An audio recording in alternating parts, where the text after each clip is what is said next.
হাদিসে শবে বরাত নামে কোনো শব্দ নাই, এক নম্বর কথা। কি নাই ভাই? শবে বরাত নামে কোনো শব্দ নাই, আছে লাইলাতুন নিসফুম মিনাশ শাবান, শাবান মাসের মধ্য রজনী। শাবান মাসের মধ্য রজনী। শাবান মাস কি? উত্তর, নবী সাল্লাল্লাহু আলাইহি ওয়াসাল্লাম রমজান মাসের পর যে মাসে রোজা রাখতে বেশি গুরুত্ব দিয়েছেন তার নাম শাবান। আমার সাথে বলেন, শাবান মাস কি? নবী সাল্লাল্লাহু আলাইহি ওয়াসাল্লাম রমজানের পরে যে মাসে রোজা রাখতে খুব বেশি গুরুত্ব দিয়েছেন তার নাম শাবান।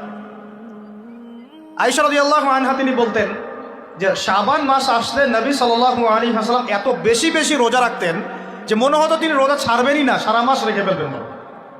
বেশি থেকে বেশি রোজা রাখতেন শাবান মাসে। প্রশ্ন হচ্ছে কেন?